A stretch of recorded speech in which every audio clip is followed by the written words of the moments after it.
The 2022-23 season wrapped up for the men's hockey team recently, culminating with the team hosting the U Cup at the Eastling Centre in mid-March. It was a memorable and monumental season for the program in many regards. And today we sit down with head coach Forbes MacPherson and reflect on the year that was, the U Cup experience, and get a sneak peek into what lies ahead for the team next year.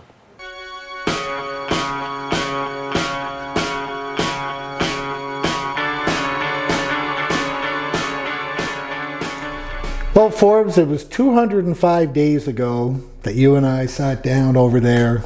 We had a little chat about the upcoming year in terms of what the year was going to look like, and knowing that the season was coming up, this was going to be a big year for the men's hockey team. Of course, wrapping up with the youth sports that we hosted here in the middle of March.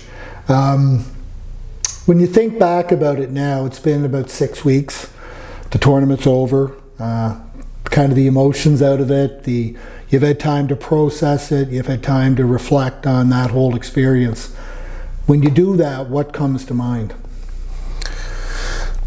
You know, a lot of things. It was a great year for our program. Obviously the build towards this season started a couple of years ago when we secured the bid to host the Nationals. So with that in mind, you know, even dating back to our exhibition schedule, I think we're the only team in our conference that did both an NCAA trip and a trip up to Ontario. Right. We were also bringing in McGill, which unfortunately that got canceled because of Fiona, but even just throwing in the experience of Fiona. Right. And then we obviously, after getting out of the gate a little bit slow for regular season, we still felt like we were playing really well, and we obviously liked our team a lot, and we just knew that we weren't getting the results, but this team was something special. Yeah. We obviously knew most of the personnel in the room, so we knew that better days were ahead after the slow start. And then things did start to come together, and we kind of went on a little bit of a heater, as they say these days, in the first semester, and things fell into place, and you know, peaked as high as number 5 in Canada. Yeah. And then during that time, we had 3 players selected for the FISU games. Right. And then you know, we just kind of, you know, we went through some normal turbulence during the regular season in the second half, but you know, some of that had to do with a little bit of the departures of the FISU games, and some of it had to do with injuries, but we were still playing well. And we're bit of puck luck too. Bit of puck luck. You know, I said we probably got a couple wins the first semester that might not have deserved, and maybe a couple losses the second semester that perhaps we deserve better fate. For sure. But then you know, we were excited heading into the playoffs, and you know, so we did a lot of great team building things in our exhibition schedule. I think about, you know, the first semester and how we were rising in the standings and rising in the national rankings every week and gathering that steam. Think about the players being selected to the FISU games, and you know, even the heartbreak loss to Moncton in the first round, like the excitement and the energy and the, you know, playing at APM but packed rinks, right? You couldn't fit anybody else in the rink, and big win in Moncton on the road, and then obviously like the 3-week layoff heading into the Nationals was kind of unique and special in itself. Dealing with the Canada games that were going on and changing rinks all the time, and it was just kind of fell to the bottom of the pile too in terms of I mean, we lost this facility, we lost this dressing room, but we knew going into the season those things were going to happen, so we had obviously players were ready for that. We knew that people were putting a lot of effort into our nationals, and the same effort was being put into the Canada games. It was just their turn, just a little bit before us. And but a great experience at APM. Donna out at APM treated us well, and it was our home away from home. And you know, the whole time we were prepping for the Nationals, still dealing with injuries, and then obviously, you know, the Nationals itself, and you know what an event that was. Yeah. So when you think about, you know, we were so excited to have that, right? And sometimes the anticipation may not live up to the reality of the event. But if you think about the U Cup in terms of that, did it kind of meet your expectations, Forby? Did it exceed your expectations? Like, how did you feel about that whole event as a total package? You know, we had bid for it so many times and were unsuccessful. I remember the day we secured the bid, and we actually had a Mike Kelly Golf Classic meeting at Birchwood, and I believe you were there, and Dave Shellington and Ron Carrer and a few of the strong alumni, and we kind of told you guys first, and everybody was so excited, and you know, that's kind of the bid we were looking for. We knew it was kind of the next step in the evolution of growing the program. Yeah. And you know, my vision of the Nationals the whole time was, you know, I was very fortunate to play in that game in 1995 in Acadia, that series. So I participated in an event where the East Link was, you know, full to the rafters, and you know, you played that clip with, I believe it was Nelly, and you know, so that was part of my vision, that you know, I would sell that to our players all the time. Right. And then obviously we did the hot stove lounge, or the Panther lounge part of it, and that was kind of unique to the U Sport event, and that was part of our vision. And man, I don't know how anybody wouldn't think that everything wasn't just absolutely crushed. When you think about it, Forbes, what do you think that means for potentially hosting future U Cups here in Charlottetown? Like, I mean, you talk about delivering on the goods, putting out a high quality product. How do you think that's going to impact future bids potentially? Yeah, I mean, no guarantees, but what do you think it can mean? I mean, you know, a lot of it comes down to student experience and the crowds and the energy and the alumni and feedback. And I mean, our first 4 quarterfinal games, you know, for the most part sold out. Obviously ours were. You head into Saturday, and then, you know, even right into Sunday, when unfortunately we weren't in the championship game, you know, I think that was the biggest crowd ever for a non-host team to be in the championship game. So, I mean, I don't know how U Sport could not take notice and say, you know, this is a destination to possibly go again. Sure. When you think about something like this, Forby, you know, you touched on the sort of the massive part in the offerings that were done, and you know, I don't know if we could ever, or you could ever adequately thank. Like, this really does take a community to raise this child, right, in terms of putting this on. And if you think about that, you know, the massive undertaking that it was, it probably pretty hard for you to even adequately say thanks to people who were involved. You know, virtually impossible. And there's so many people that had their fingerprints on this. And you know, it starts obviously right at the top with, you know, leadership from like our provincial government, municipality, Charlottetown, our athletic department, you know, Jane and Bruce and Ron and you know, everybody in our department that was all hands on deck, right?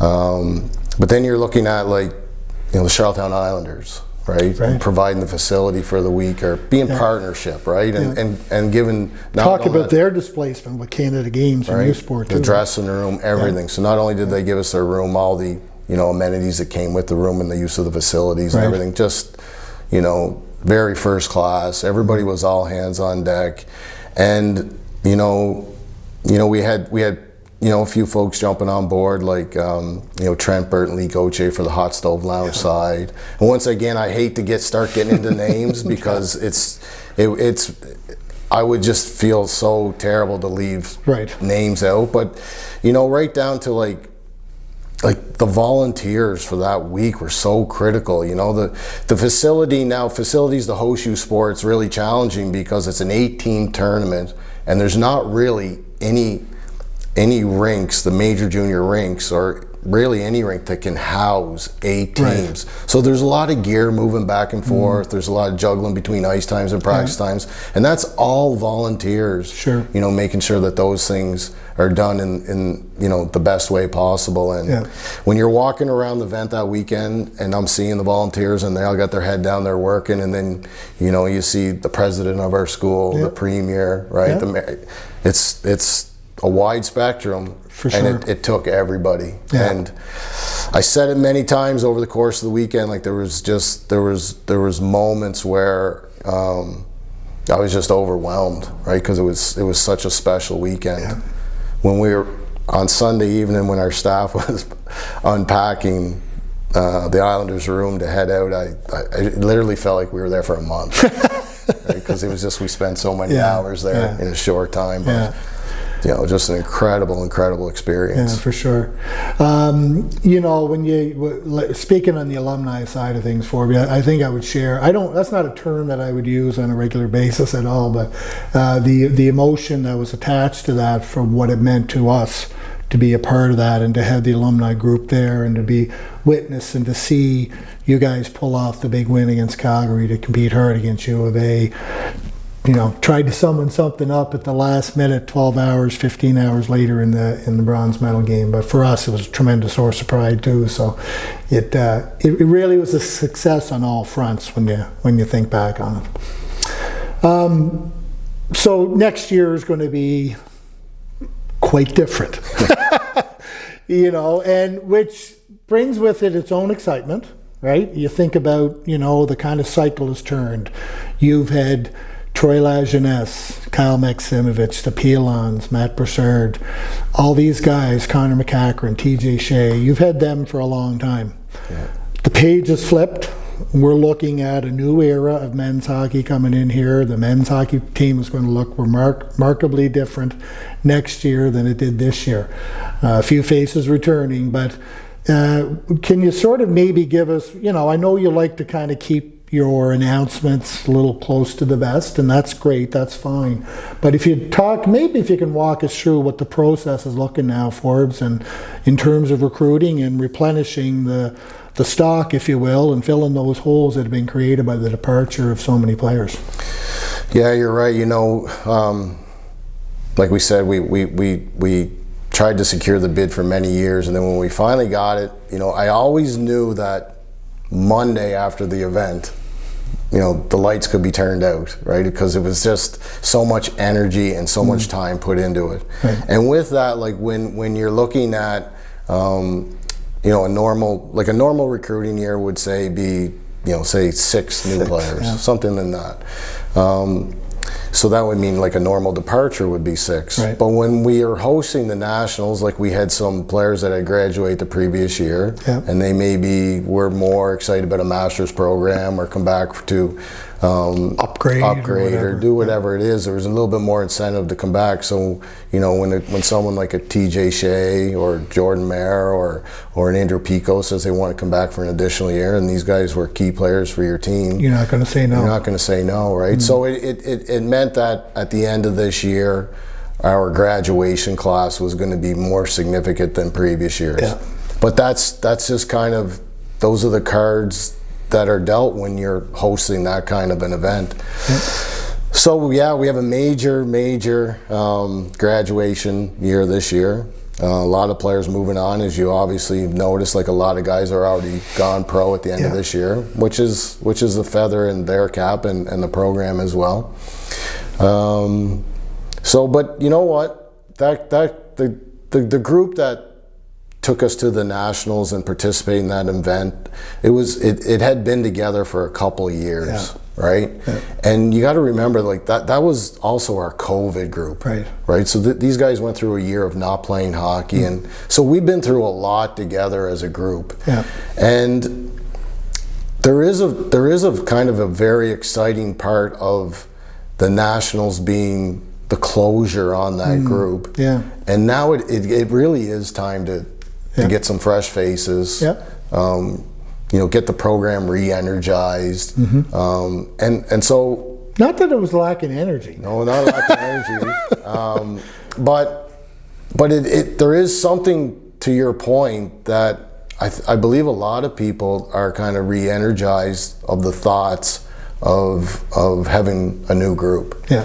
So but at the end of the day too, that's where we are, and so busy recruiting, every single day. I think every time I see you, you're walking around like I don't see you off your phone at any time.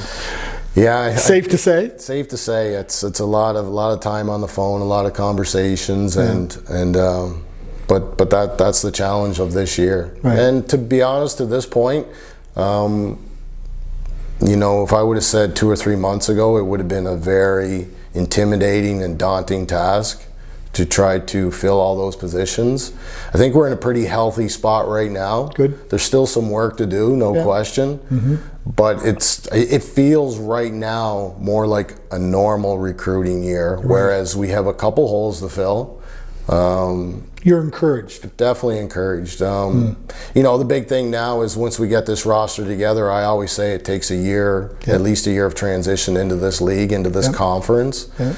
So there'll be some turbulence next year, growing pains, some development there. But as far as having a roster to play, we're getting closer. There'll to be someone to watch. Someone to watch next year in September. Just going back to your point about feathers and caps, Forbes. We saw recently with a recent grad like Owen Hedrick, just to cite a particular player, rookie of the year, first team all defenseman, and then top defenseman in the East Coast. That couples on the work of success of a former UPI defenseman, Matt Maione, who won the top defenseman, I think 2015 or 2016 in the East Coast. And top scorer. Yes.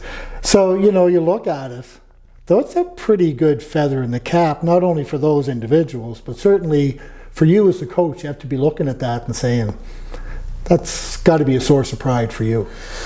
And the program. Yeah, well, definitely in the program, and we do take pride in that. You kind of have to have little victories along the way. Yeah. And, 2 great human beings, Matt Maione and obviously Owen Hedrick. Yeah. And, I think that obviously Mayo's gone on, done amazing things, playing in the KHL, and I believe this year he's in the DEL or in Italy maybe. Yeah. But, Owen's just scratching the surface, and I think he's being offered pretty good contracts right now, and he's going to have options. And we always knew that here, and now kind of the rest of pro hockey is kind of tuning in for sure. So we're excited about that, and obviously excited that they played here and have gone on, done great things. I mean, I don't know if there's another program that can say 2 of their defensemen have been top defensemen in the East Coast League in the last 6 or 7 years. I did a little bit of research. I went through all the defensemen there of the East Coast. I didn't see anyone from even Canadian college hockey. So to have 2 from here is pretty impressive. So anyway, buddy, listen. It was a big year. It was a historic year, really, a monumental year in a lot of ways, and it was a fun ride. A little disappointing at the end. We didn't get any of the silverware coming in, but. Tremendous success, lots to be proud of, and we look forward to 2023-24, new faces, new era. Let's make it happen. I'd just like to take a second too and thank yourself and Thomas for all the work that you put in. When I talked about thanking people at the Nationals, that's a classic example. Like, you guys started the Panther Primer, which was huge this year for increasing our profile for our season ticket holders, our fans, our alumni all over the world.